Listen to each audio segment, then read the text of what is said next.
let's get started. It's my pleasure to introduce Daniel Lidar, who's our neighbor, so to speak. He's a professor for physics, electrical engineering, and chemistry here at USC.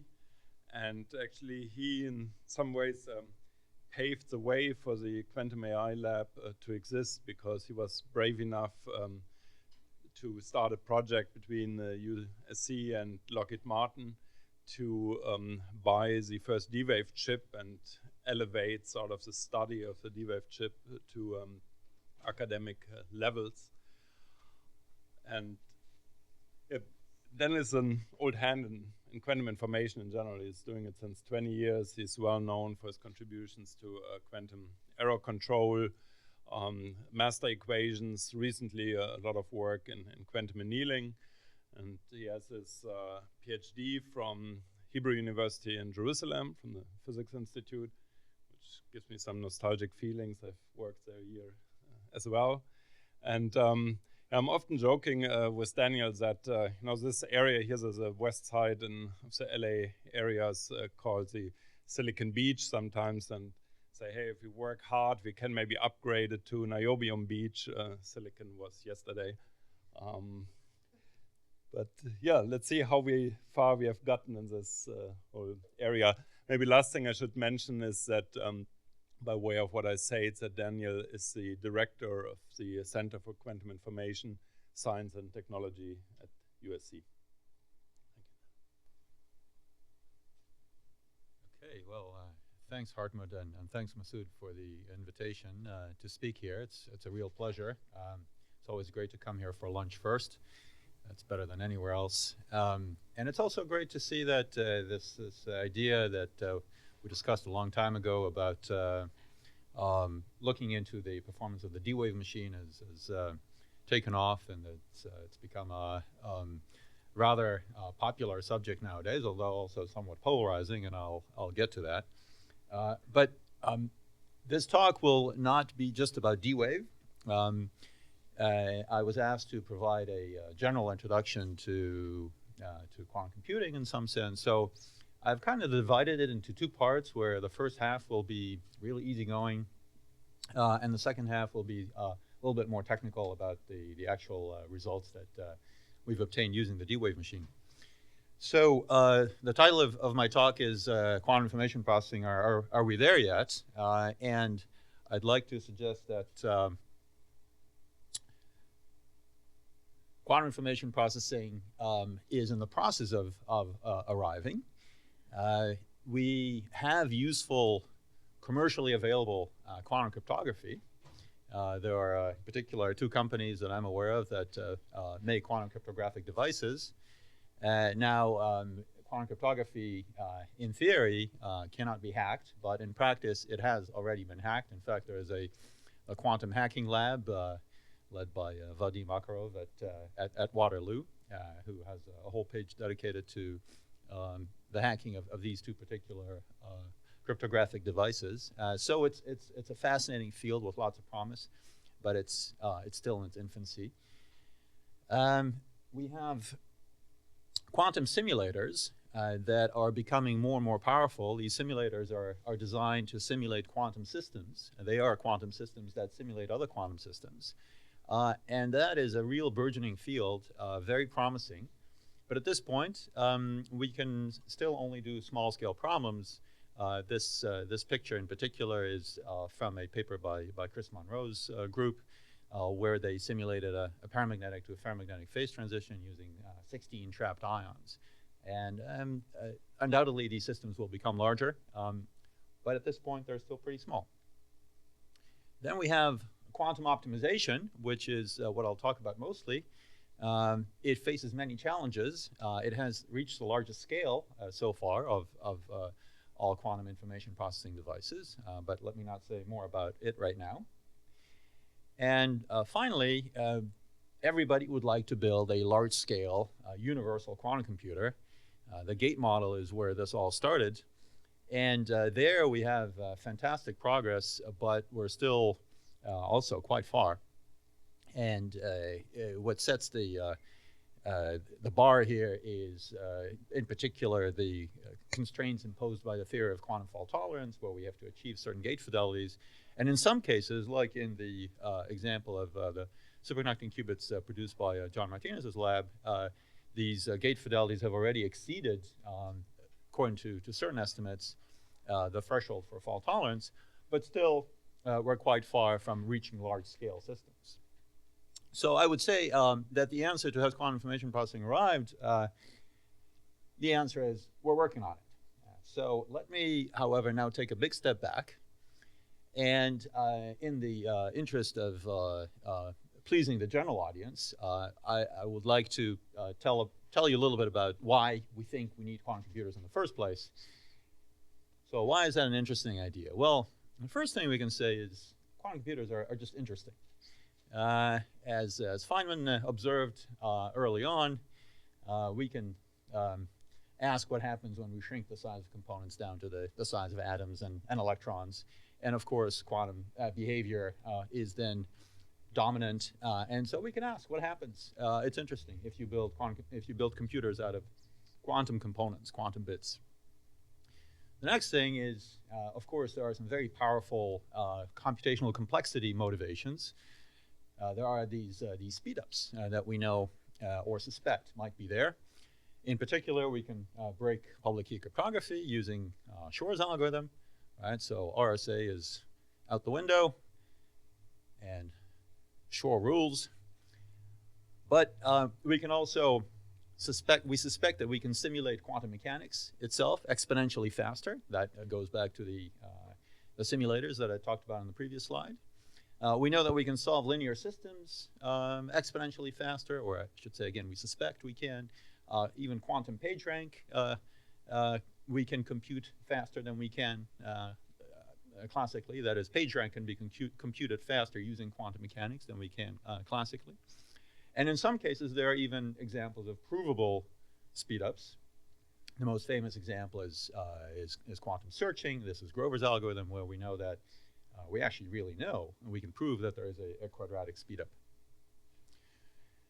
Now, in addition, there is this argument by inevitability of why we should be interested in quantum computing, and that's the notion that classical chips are going to hit a wall.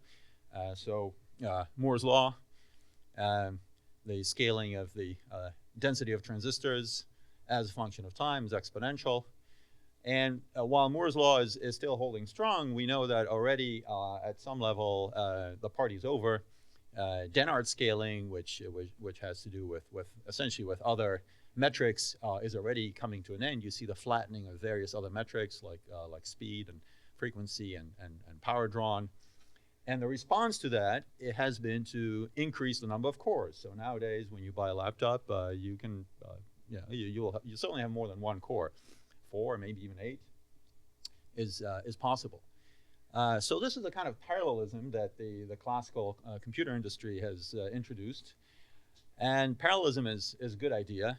We can continue this parallelism to an extreme, like in Titan here, currently the largest supercomputer in the US, soon to be eclipsed, but a huge machine. And we can also try to, instead of going the classical route, we can try to go the quantum route.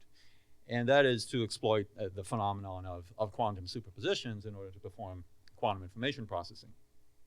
So how does that work? A 2-minute primer on qubits. So a qubit is a quantum generalization of a classical bit. It can be 1 and 0. It can be in a superposition of 2 basis states, the 1 and the 0 states. Suppose you have 3 qubits, then in some sense, all 8 of these binary combinations are simultaneously represented. And if you had n qubits, you would get 2 to the n binary states. And in quantum mechanics, we know that according to the rules of quantum mechanics, we can parallel process all 2 to the n of these states. They can all be made to evolve simultaneously with one operation. And what's more, the coefficients in front of these 2 to the n states can be complex. In particular, they can be positive and negative, so they can interfere, they can cancel out. And at some level, that is the magic of quantum computing. But it's not the whole story, because there's a big caveat, and that is that measurement, whether it's intentional or not, will take a superposition and will collapse it at random to, let's say, one of the basis states. And so if you evolve all 2 to the n possible answers to a problem in parallel, and then you make a measurement, you might not get the one you wanted. You might get a random one, which is garbage. What's more, this can also happen unintentionally, and this is the process of decoherence, which is the nemesis of quantum computing, and is what everybody in this business is trying to fight. So what is decoherence? Well, every real quantum system interacts with an environment or a bath, and that environment is both noisy and uncontrollable. And that means that it makes measurements on your quantum system when you don't want it to. So imagine that you put your quantum computer into a superposition of 2 states, and along comes a photon from somewhere and interacts with your system. So this photon is now part of the environment. That is like a measurement which collapses the superposition. So as a consequence, one element of your superposition will disappear, and you're left with just a single classical state, and that's very bad. That happens at random.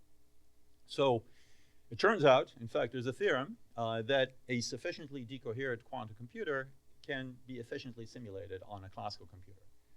So too much decoherence means it's a no-go, and you have to engineer your system better, or you have to protect it using tricks from error correction. Okay, so how are qubits realized?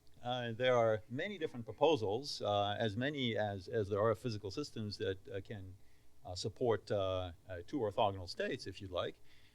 Basically, a qubit is any well-defined quantum 2-level system. Of the long list, I've picked a few of the more popular ones.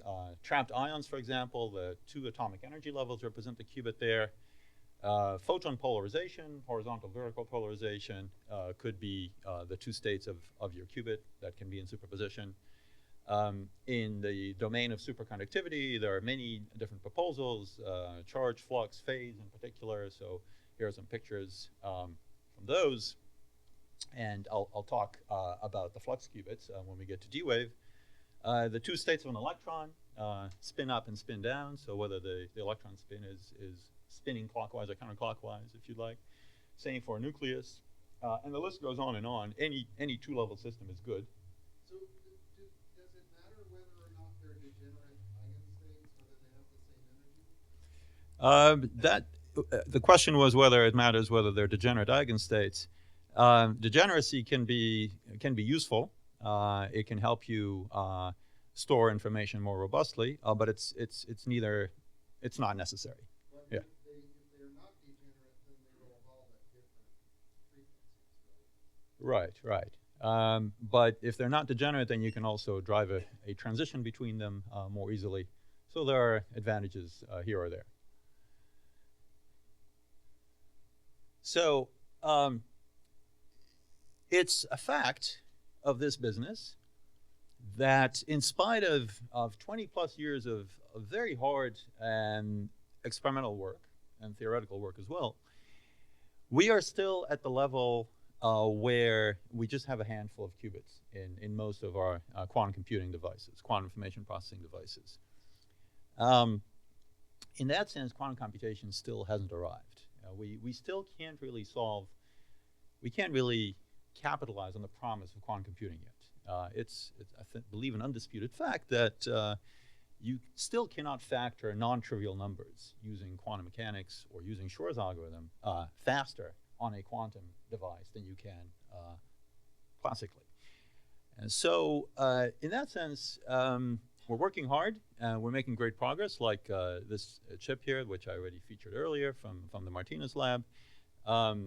Great gate fidelities, but the numbers of qubits are still not at a point where we have large scale. So from that perspective, quantum computation still hasn't arrived. However, claims to the contrary have been made. And in particular, the company, D-Wave, has, at some point at least, I don't know if this is still on any of their web pages, but it was at some point the claim that quantum computing has arrived with the devices that they have built. And these devices are not cheap. You can buy yourself one for around $10 to $15 million. The customers are, so far, Lockheed-Martin with the machine that we have installed at USC, and Google with the machine installed at NASA Ames. Some heavy-duty investors, and a lot of money raised in venture capital. So, of course, this raises the interesting question of whether quantum computing, in fact, has arrived with the arrival of the D-Wave machines. And we at USC and people here at Google and NASA and Lockheed Martin as well set out to try to address this question of whether the D-Wave machines have now launched the era of quantum computing. So there are many questions, and basically, I think these are the key questions. So if quantum computing has arrived, then the D-Wave machine has got to be quantum. Right? And if so, is it faster than classical? If it's not faster than classical, but it's quantum, then maybe there's something wrong, like decoherence, and then maybe we can do something about that, and we can improve it. And ultimately, what can we do with it? What is this computer good for? So let me briefly go over some answers, and then I'll spend some more time in detail on some of these answers. So first, regarding the question of quantumness, that is not an easy yes/no type answer that one can give. But at a rough level, let me say that at this point, I believe that the question of quantumness has been answered in the affirmative. Various techniques have been introduced. People have come up with classical models, and those have been put to the test and essentially rejected successfully. Entanglement has been measured in D-Wave devices, and multi-qubit tunneling has also been measured in D-Wave devices. So these are some pretty strong answers. In particular, entanglement is something that you can't really argue with. If there's entanglement, then there's quantumness. So I would dare to put a check mark next to this is it quantum question. Is it quantum enough to give us a speed up? That is a totally different question. And this has to do with whether the quantum effects are not suppressed by decoherence, and we've looked at that carefully, and it's work in progress. Here's one paper on that topic, and I'll say a few words about it later. Now, if it's not quantum enough, then we can try to use error correction tricks, and so again, we have work on that, and I'll definitely spend some time talking about our error correction results. And the answer there is yes, we can certainly improve the device. We don't know yet whether we can improve it to the point that we can actually make it faster than classical, but we can do quite a bit that's beneficial using error correction. And finally, what we can do with it, there are many different applications, and I actually won't spend any time talking about that. Here's a couple of pointers to the literature, and there are many more. Okay, so what's in the black box, briefly? So here's the box. If you open it, you'll find a dilution refrigerator. Inside that, you'll find some powerful magnetic shielding. So together, they bring the system down, and in our case at USC, to 17 millikelvin operating temperature and 1 nanotesla in 3D across the processor. These are very good numbers. If you zoom in more, you'll find lots of classical control lines that feed the signals to the chip. And the chip itself is in here. This is actually the chip, the little white square there.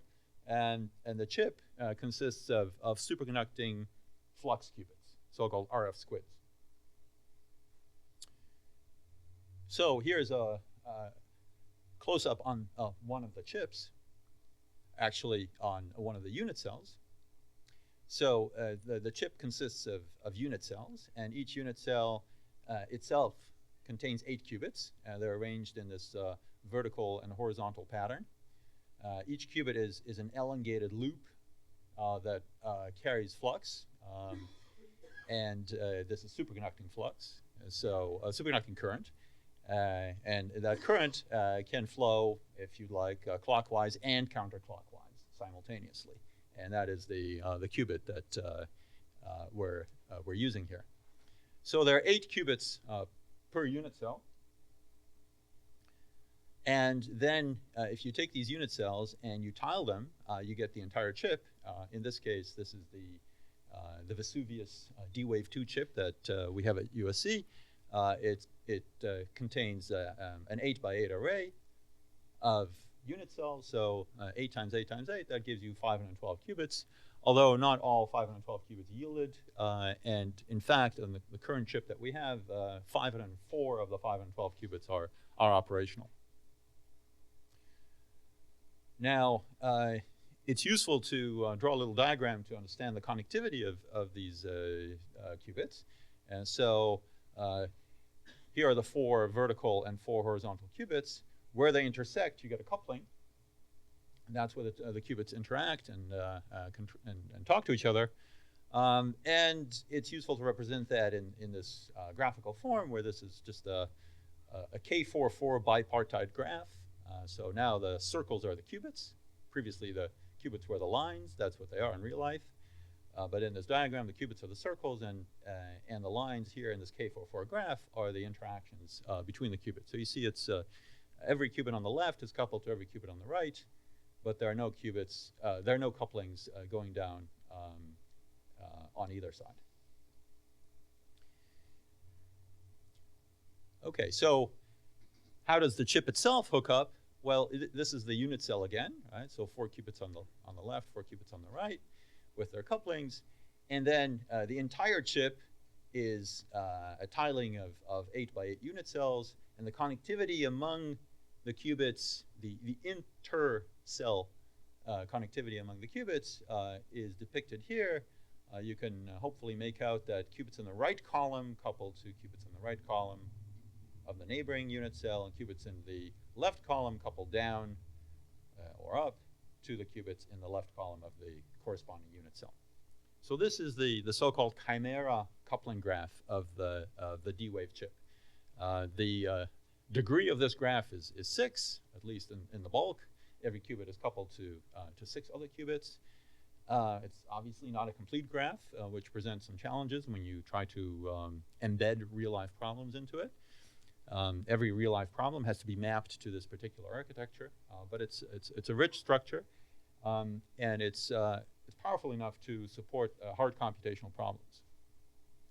So what is the D-Wave chip then beyond this architectural layout? Well, in fact, it's a special purpose processor. It implements a type of quantum computing called quantum annealing. It's not universal quantum computing.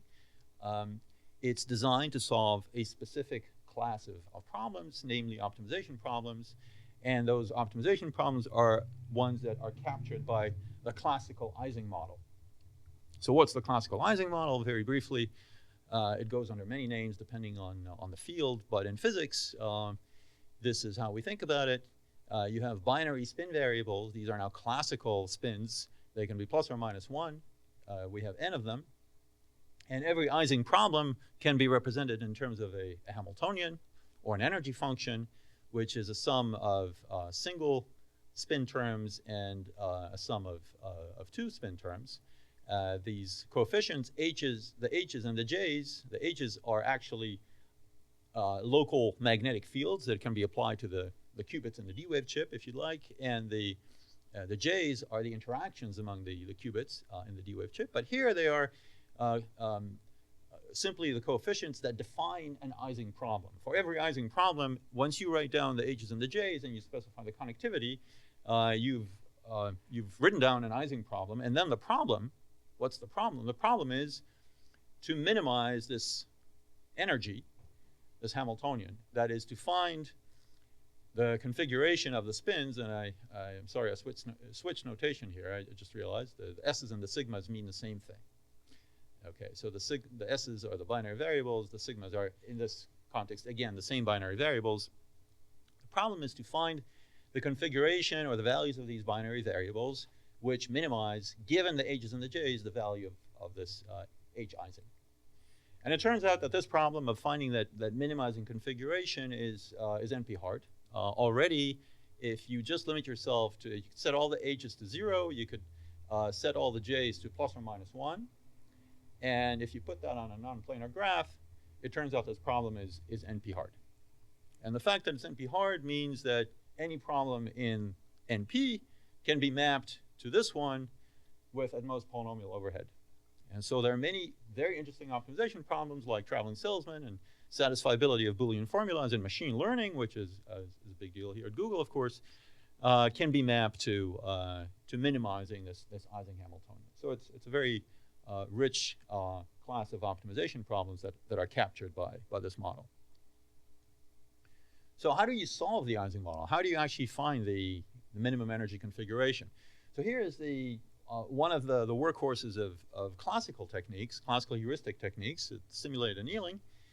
And in simulated annealing, essentially, you imagine that there's some energy landscape, and what we're trying to find is this global minimum, that is the spin configuration which minimizes h Ising. And the way that's done is by a combination of downward moves plus upward moves.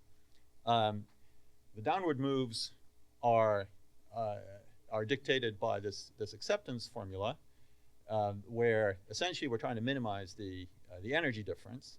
We're trying to minimize the energy. So every time we make a move, we check the energy difference, that's delta E. And if the energy is less, then we accept, and with probability 1. And if the energy is more, then we can make a thermal hop over this barrier with a probability that's given by this Boltzmann factor. This is called the Metropolis rule. So essentially, we go downhill, and then when we're stuck, we don't have to be stuck forever. There is some probability that we'll make a hop over this hill, which is dictated by the energy difference, but also by a parameter, which is like a physical temperature, but it's really just a simulation parameter. This temperature is typically lowered gradually so that the probability of making a thermal hop goes down. And if you're lucky, you will find the global minimum in this manner. So lowering the temperature is called annealing.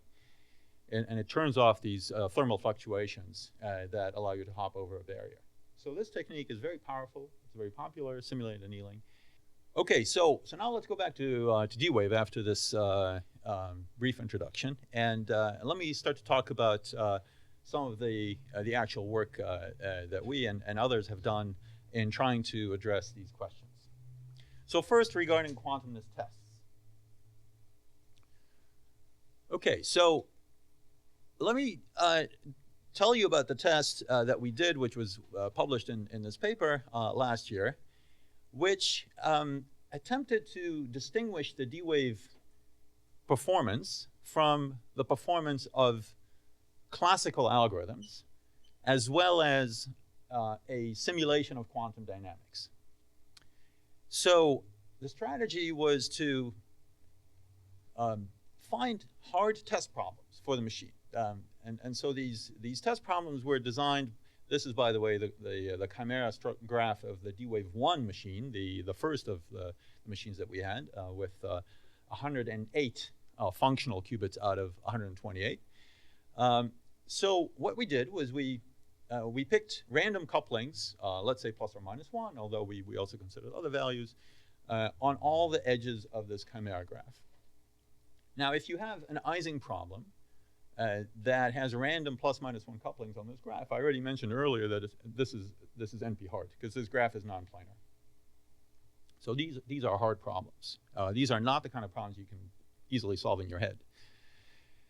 And we picked 1,000 different choices of these random couplings. So every time we picked a plus or minus 1 for all these couplings, and we did that 1,000 times. And then we ran the machine 1,000 times per problem instance. Okay, so we did that using the D-Wave 1. And at the same time, we also tried to solve the same problem, the same Ising problem, the same 1,000 of these Ising problems using classical simulated annealing, a classical model called spin dynamics, which I'll describe momentarily, and also a quantum model, so-called simulated quantum annealing or quantum Monte Carlo, which is essentially a description of the quantum equilibrium state as the D-wave machine evolves, or so we believe. So let me briefly talk about this classical spin dynamics. So this is one of the classical models that we compared the D-wave machine against. Every qubit is represented as a classical spin, and we simply solve the Newton's equation of motion for that spin with a magnetic field that mimics the D-wave Hamiltonian. Okay, so you have a spin, it evolves according to an effective field that's essentially the same as what the D-wave qubits feel. All right, so what's the idea here? The idea is to look at the output of the D-wave machine. If it's a quantum machine, then perhaps the output is going to be distinguished from the output of these classical models. And if the quantum dynamics model is correct, this quantum Monte Carlo model, then it will match the output of the D-wave machine. Okay, so to do that, here's what we did. We pick one of the 1,000 specific random instances, performed 1,000 annealing runs. So we ran the machine 1,000 times just to collect statistics. And if we find the correct ground state, the correct answer, S times out of 1,000 runs, we call that the success probability P and calculate it as S over 1,000. Then we repeat that for many instances, that's the 1,000 different instances, and we plot the histogram of the success probabilities. Okay, so here, this graph is actually from the classical spin dynamics simulation, but it doesn't matter, it's the same idea. You have the number of instances that had a given success probability being plotted here. And so, for example, if you had a certain, if you had a success probability of 0.4, you group together all the instances out of 1,000 that had success probability 0.4 into this bin. Okay, so just a histogram of the number of instances with a given success probability. Now, if you had instances that had low success probability, over here we call them hard, and if you had instances that had high success probability, we call them easy. All right, so over here are the instances where the ground state was found, always. Over here you have instances where the ground state was never found, they were hard. All right, so now here are the experimental results for these histograms. This is from the D-Wave 1 experiment.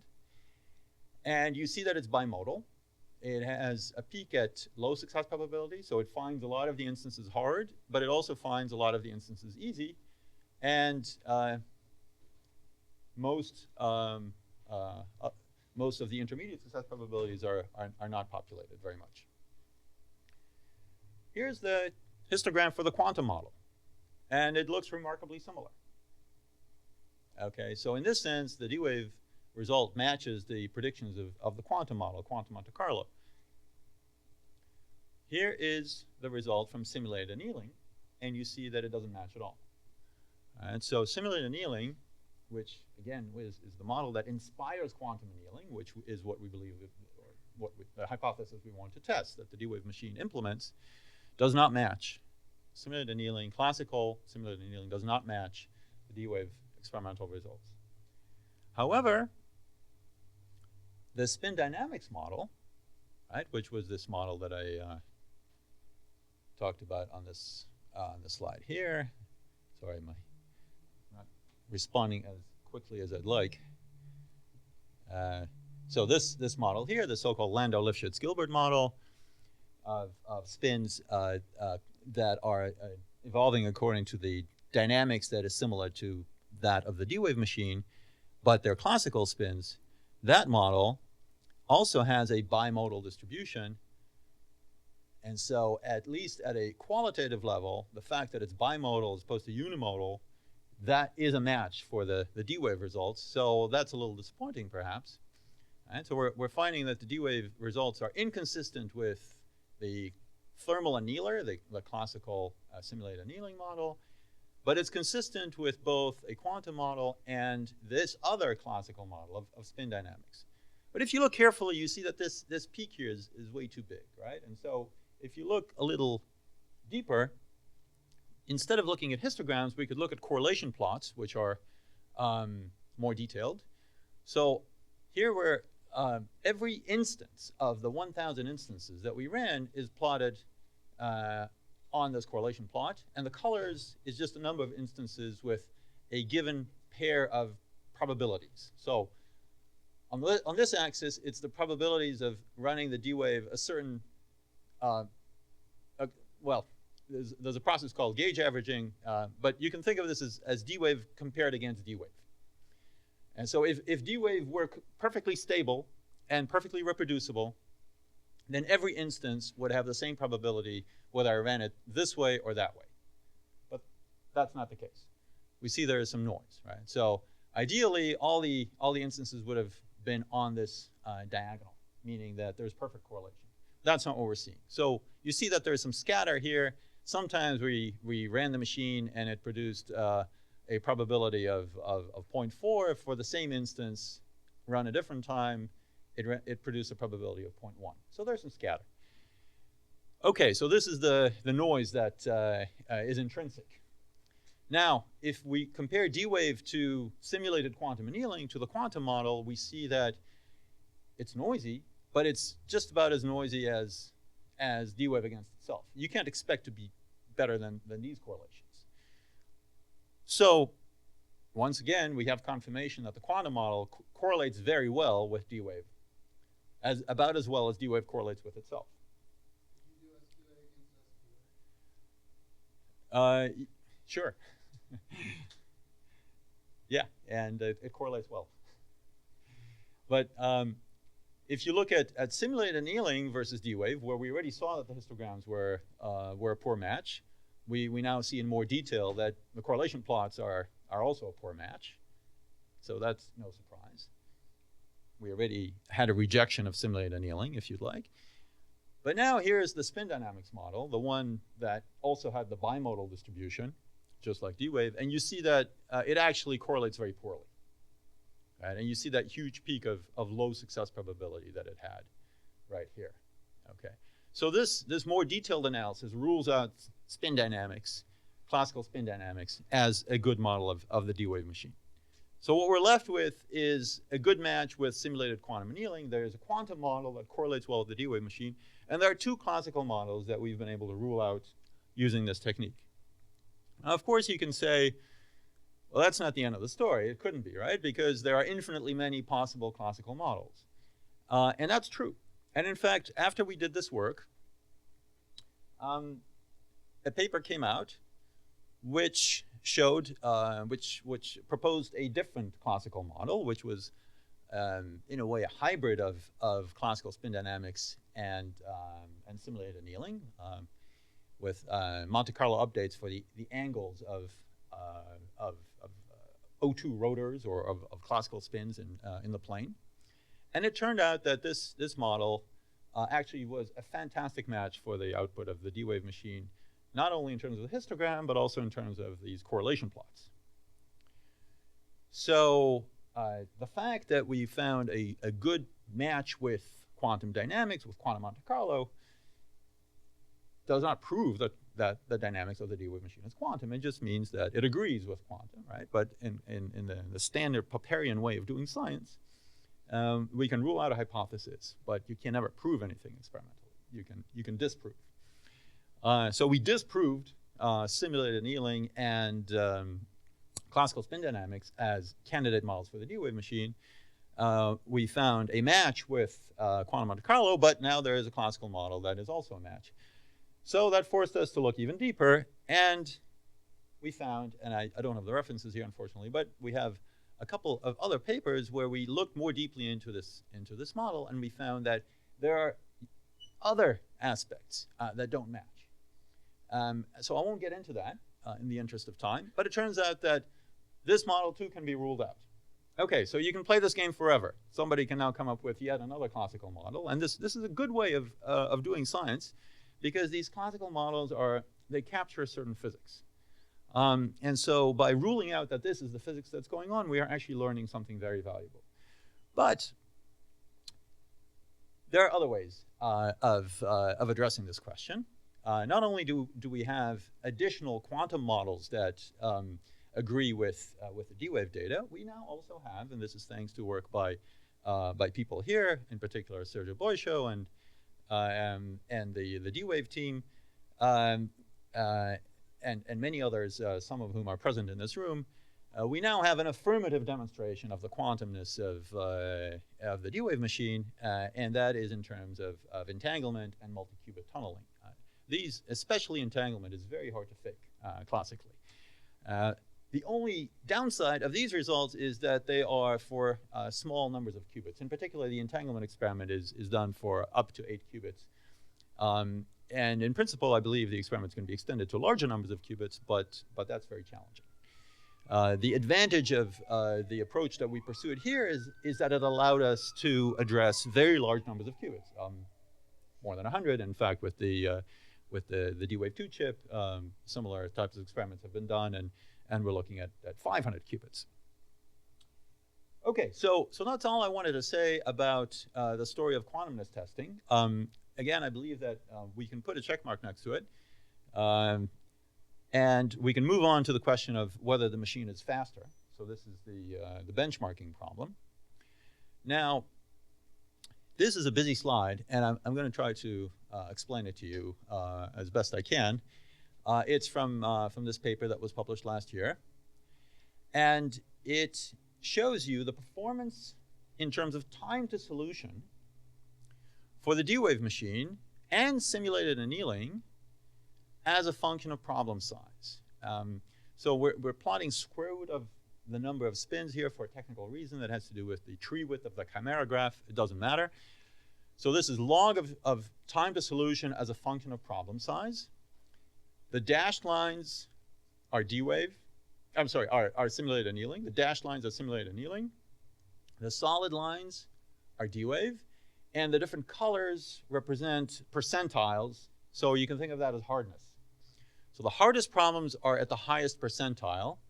The 99th percentile is the 99th percentile of the hardest problems. So 99 is hard, 1% are the easier problems. And moreover, you need to know what the problem parameters were. So we set the local fields to 0. We set the couplings to ±1 in this plot at random, ±1 at random, just like in the previous quantumness testing slides. And now what we're interested in is what does the time to solution scale like? All right, so this is log versus square root, or ln if you'd like. And so a straight line here means that the time scales exponentially in this variable, root n. And we see that these lines, they tend to become straight. So there's exponential scaling, which is consistent with the hardness of these problems. But the slope is what matters. If there's an advantage in using the D-Wave machine, then its slope should be lower. It means it scales better. So what do we actually see? Well, we see that, let's compare like colors. So take green, for example. Green is the median. So you see that apart from the behavior for very small problem sizes here, there's a nice match in the slopes. So it looks like for the median, D-Wave and simulated annealing, if you want to extrapolate, they scale very similarly. Okay. Now, on the other hand, if you look at the hard problems, that's the black line. The reason the D-Wave line terminates here is because it actually couldn't find the solutions here. And I think your eye will tell you that this slope is somewhat larger than the slope of the simulated annealing black line. And in fact, if you carefully analyze it, you find that that's the case. So D-Wave scales worse here than simulated annealing. On the other hand, it seems to scale better for the easier problems, the lower percentiles.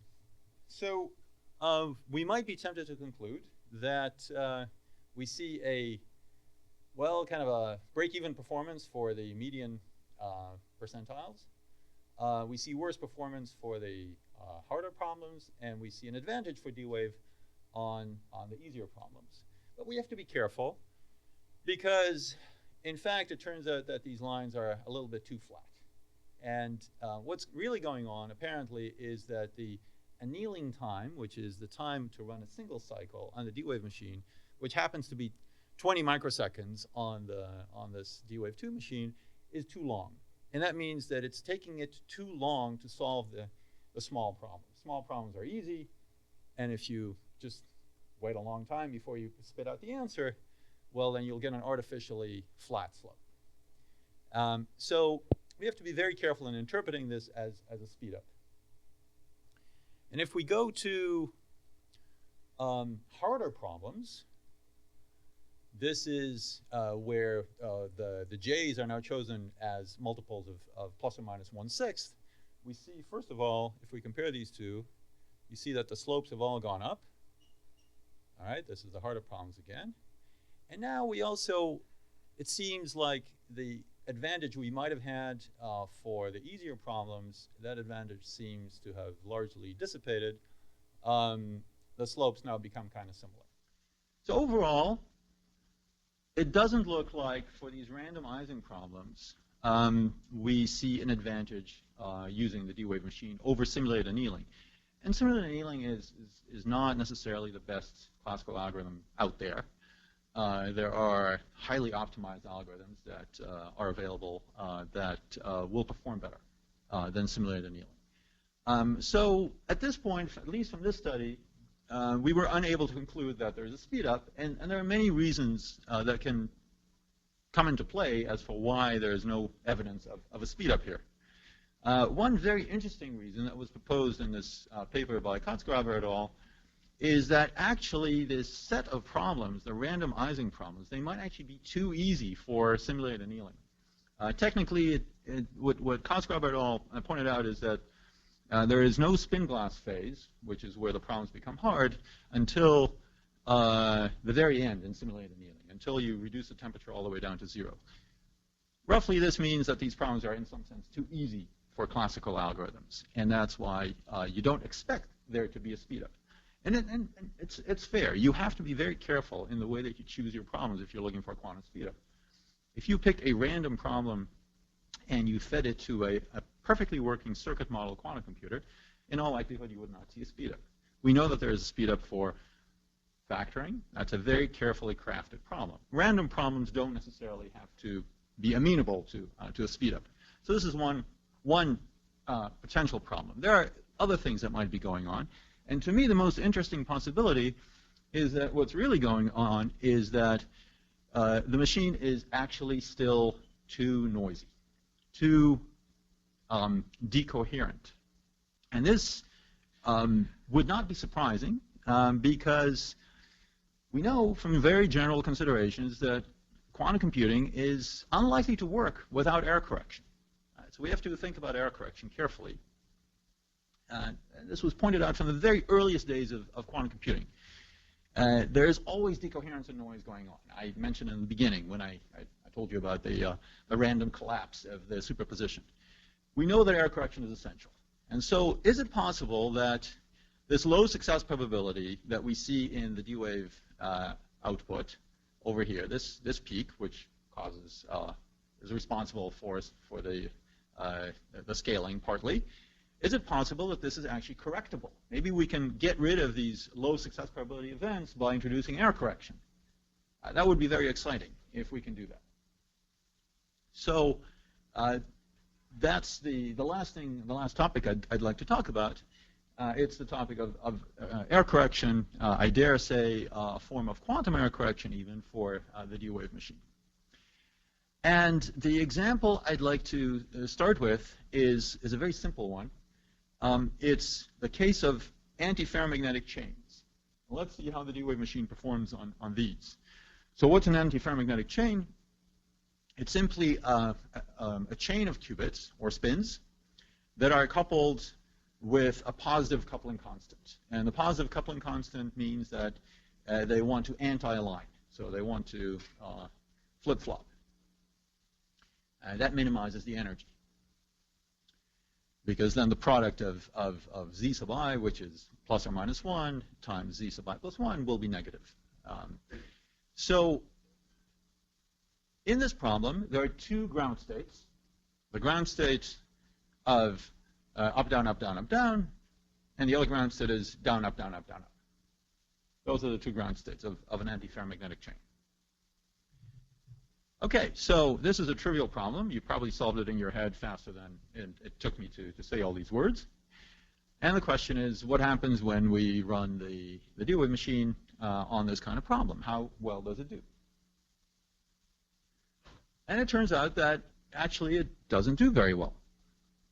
So here's the probability of the correct answer. That is, correct answer is finding either one of the two ground states as a function of the length of the chain. And you see that this probability drops rather fast. Right? So it's not finding for chains of length 80 and above or so, the probability is just about 0. It's just not finding these ground states. What's going on? And this is a trivial problem. Right? You might say, well, if it can't solve a trivial problem, how's it going to solve a hard problem? But actually, while this is a trivial problem for you, it's not a trivial problem for a machine like the D-wave machine because of a phenomenon known as domain walls.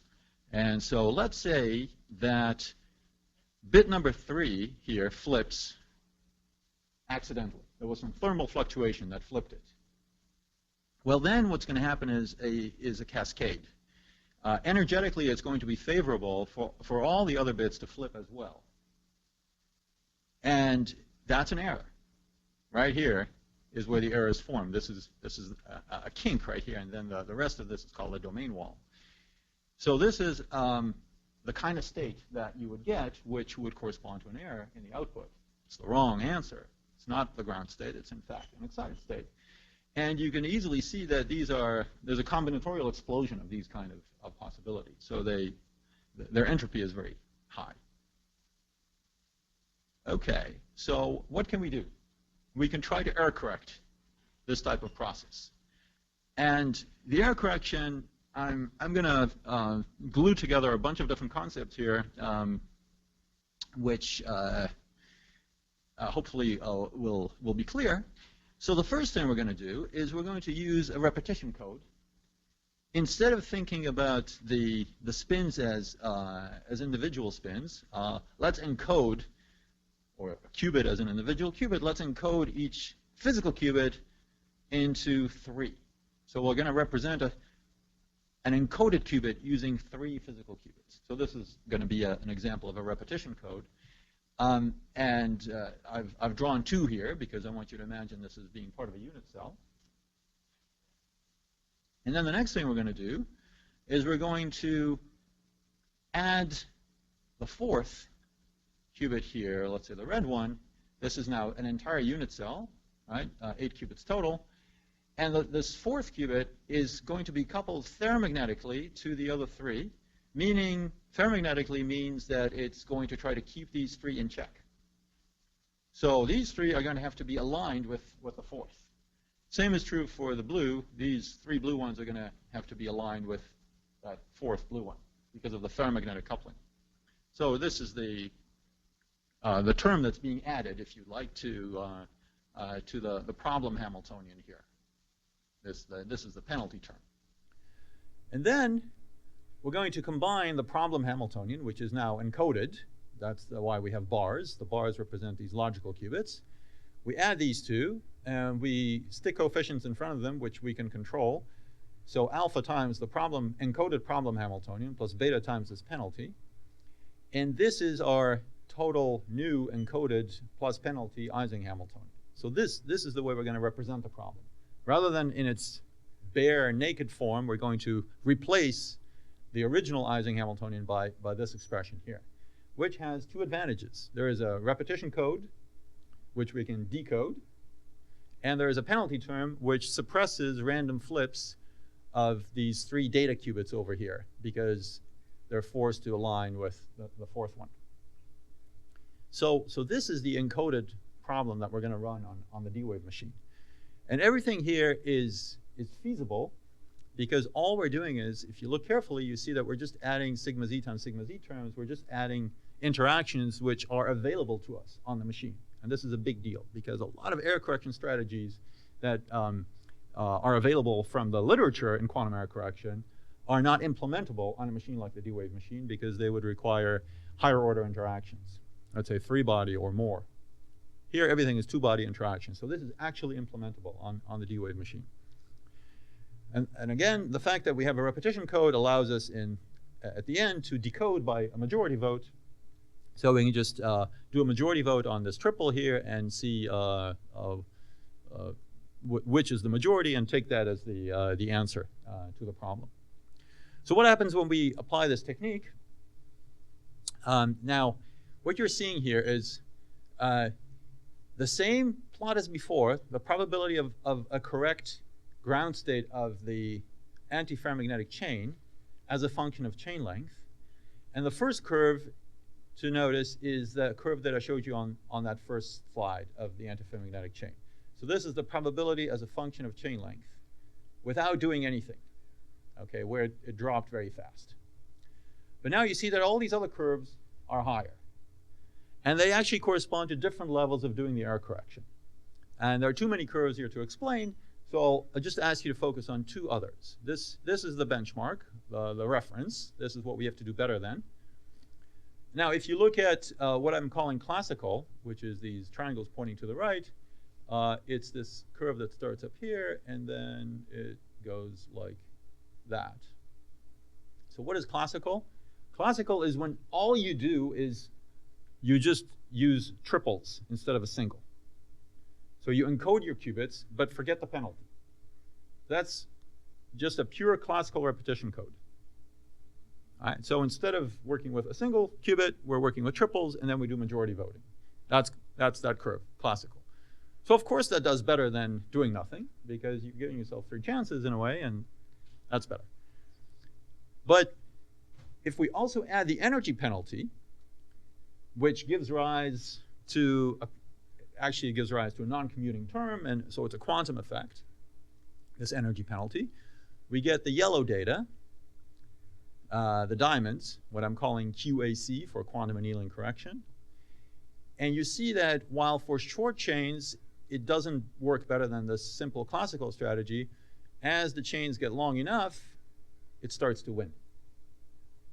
So this strategy of not only encoding, but also adding an energy penalty, which locks the qubits into place, and again, there's a quantum effect going on there because of non-commutativity.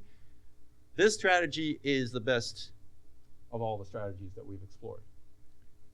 Now, how good does it go? Does it actually work? How well does it actually work? So here I'm looking at the probability of success as a function of this problem energy parameter, alpha. Remember, that's the coefficient in front of the encoded Ising Hamiltonian. Think of it as temperature. Think of this probability as a function of inverse temperature. So temperature is high over here, temperature is low over there. And this is for a fixed chain of length 86. That's the longest encoded chain we could fit on the chip. So these are the hardest problems. They're the longest chains. So success probability as a function of effectively temperature. Hot temperature means success probability is low. Cold temperatures means success probability is effectively high. But the interesting thing is that the unprotected chain, where we don't do any encoding or energy penalties, is down here. And you see that when this problem energy scale or the temperature is sufficiently high, the probability drops to 0. Yet, if we do our quantum annealing correction, we can actually kind of revive it from 0 to some small value. And the revival happens everywhere. Okay, at any scale of the problem energy or at any temperature, effective temperature, we get an improvement by using this quantum annealing correction. And we always do better than the simple classical strategy, which are these triangles here. So adding the energy penalty, in addition to doing the majority vote on encoded qubits, is the strategy that always does best. And the relative improvement gets better as you decrease the problem energy scale or as you increase the effective temperature. So we win more as the noise gets higher, and that's very good. So the last couple slides, I just want to very briefly show you what happens when we apply this error correction technique to not chains, which are intrinsically uninteresting as an optimization problem, but what happens when we apply the error correction technique to hard problems, actual optimization problems. So this is the chimera graph of the D-Wave chip after you encode it using this code. We started from a degree 6 graph, and it reduces down to a degree 3 graph, as it turns out. It's not hard to see that. So what we do is very similar to our benchmarking studies.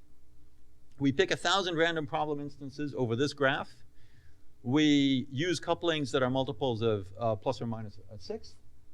So those are fairly hard optimization problems.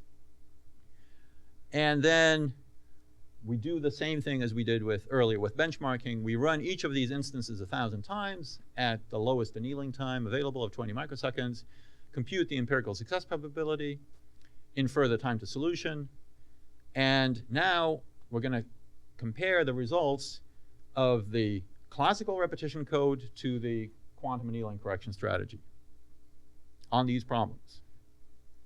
And what we find is this is effectively the time to solution, or if you'd like the number, it's actually the number of repetitions required, how many times you'd have to run the machine to succeed with probability 99%, again as a function of problem size. And now what we're comparing is not simulated annealing, but rather this classical error correction strategy, that's C, that's the solid lines, to quantum annealing correction. And what we find is that for the different percentiles, consistently across the different percentiles, the quantum annealing correction strategy reduces the required number of repetitions. That is, it increases the success probability of finding the ground state. And the improvement is better the harder the problems get, in two ways. Both in terms of larger problems get bigger improvement, and also in terms of higher percentiles. The higher percentiles here is the 95th percentile. The improvement is relatively larger than for the lowest percentile. All right, so the harder the problems, the more this strategy is effective. And what's particularly important here is that the slope, if you can associate a slope with this rather discrete looking curve, it's clear that the slope is lowered by the quantum annealing correction strategy. Right? So we've actually improved the scaling of the time to solution using this strategy. And that's exactly the kind of effect that we're looking for, using error correction to improve scaling. OK, so with that, let me summarize. There's a few references here which address some of the work that I talked about. And I've asked a few questions about D-Wave. Is it a quantum annealer? And the evidence we have suggests that it probably is, in the sense that it disagrees with all the classical models that we've tried to test it against. And moreover, it exhibits entanglement at least for small numbers of qubits. So that's good news for quantum annealing. Does it actually do what it's advertised to do? That is, does it actually solve optimization problems using quantum annealing? Probably yes. I mean, it certainly does solve ising-like optimization problems, not with 100% success probability, for all the reasons I told you about. Does it do it well enough to generate a speedup? It's too early to tell. But it's likely that using error correction, we'll be able to get the performance to improve significantly. In fact, I've shown you some evidence to that effect. And finally, this is where we started. So has quantum information processing arrived? And I would say that the answer is undoubtedly not yet. We're working on it. Okay? And let me thank all the people that I had the pleasure to collaborate with in no particular order, actually. So listed here are all the people that contributed to the work that I told you about here. Josh Job is a grad student in my group. Jiwei Wang was a postdoc who is on her way to NASA. Sergio did some of this work while he was at USC and has been at Google for a while now. Charles Renaud, postdoc of Matthias Treuer down here, Sergei Isakov as well, now at Google. Dave Wecker at Microsoft, John Martinez, and Matthias Troya mentioned, and Kristen Pudens, who was a grad student in my group, is now at Lockheed-Martin, and she and postdoc Tamim Al-Bash did the error correction work. And also, let me thank all the generous sponsors listed at the bottom here, and you for your attention.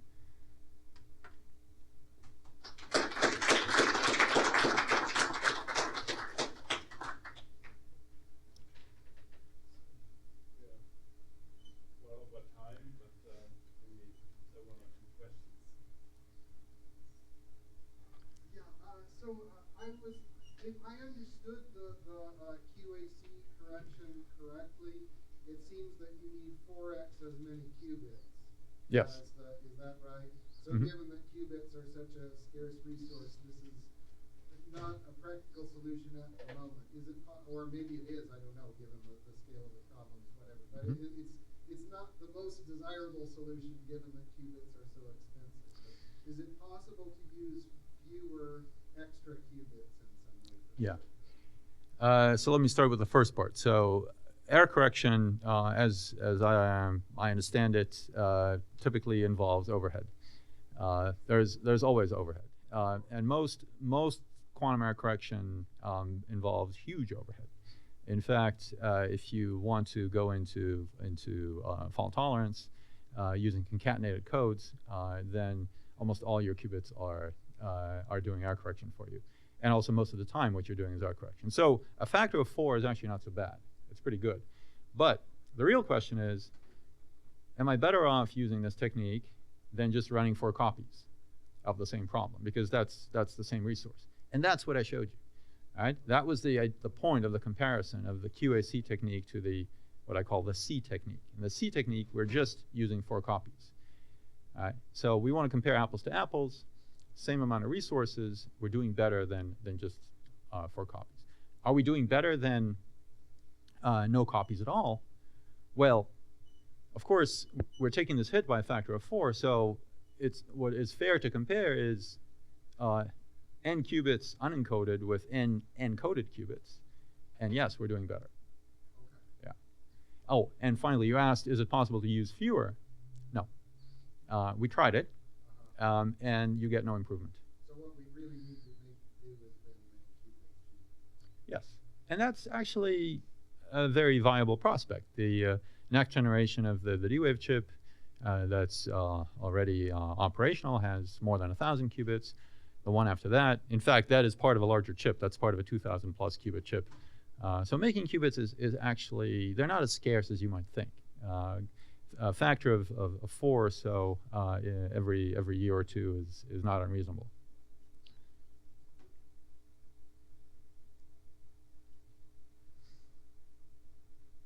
If nobody else, I see we have one out, which is so in the D-Wave machine, you said that the 2 states are counterclockwise and clockwise.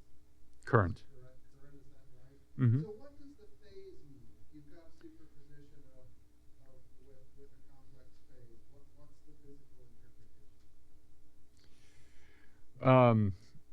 Well, the phase is, instead of thinking about complex phase, let's just think about plus minus 1. That's rich enough. It turns out, in fact, that all the power of quantum computing is already in that. So that allows you to create interference. So you can imagine taking a state that is ket 0 plus ket 1, and another state that is ket 0 minus ket 1. If you add those 2 up, you interfered away the 1, the ket 1, right? And so that's interference. That's what that buys you, and that's considered to be a resource, an indispensable resource in terms of the power of quantum computing.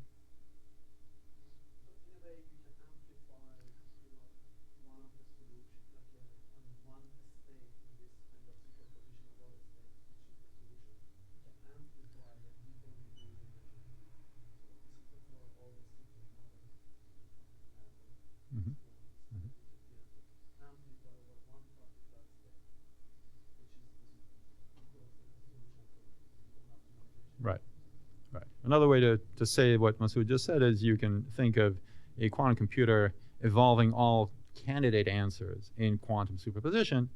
But again, if you measure, you're going to get possibly random garbage. So what you want to do is amplify out of that sea of different possibilities. You want to amplify the right ones. You do that using interference.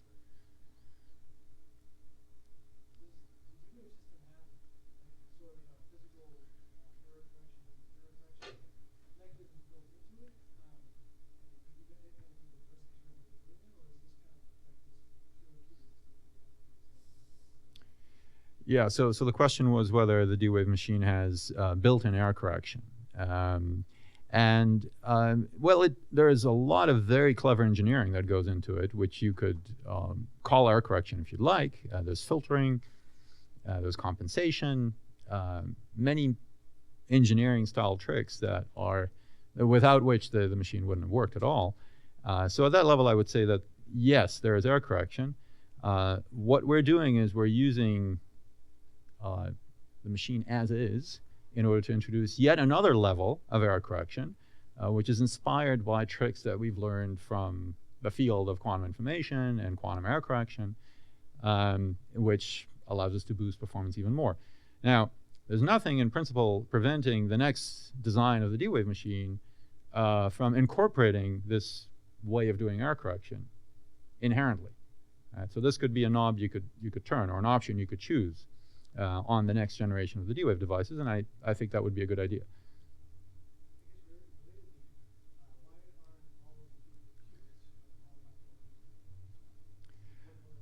Yeah, so the question was, why aren't all the qubits usable? Why don't they all yield? And well, a qubit, as you saw, is actually a macroscopic object. It's a loop of current. Rather, it's a metal loop. And they're not all identical when they come out of fab. And there's a lot of control circuitry that surrounds every qubit. I didn't show those pictures, but it's in fact an incredibly complex engineering, a piece of engineering. And you know, things happen in fab, and so not everything comes out as well as you would have hoped. In fact, the yields they produce thousands of chips, and only a few actually are up to specs. And that's fine. You can throw away a great majority of your defective chips as long as you find one that's really good.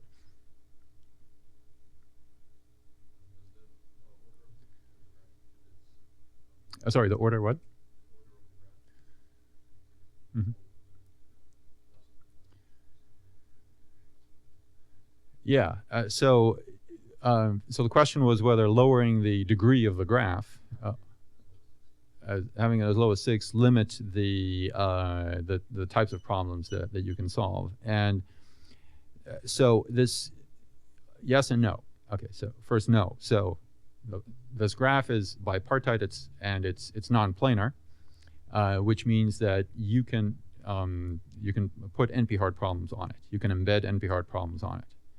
Okay, so in terms of the computational complexity, the answer is it doesn't do damage from a pure computer science perspective.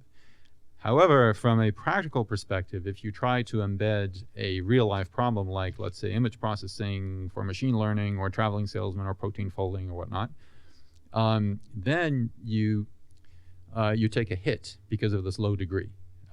So typically, the strategy is to try to map the actual graph to an effective complete graph. On the complete graph, you can embed anything. And finding that mapping for a particular problem is itself hard.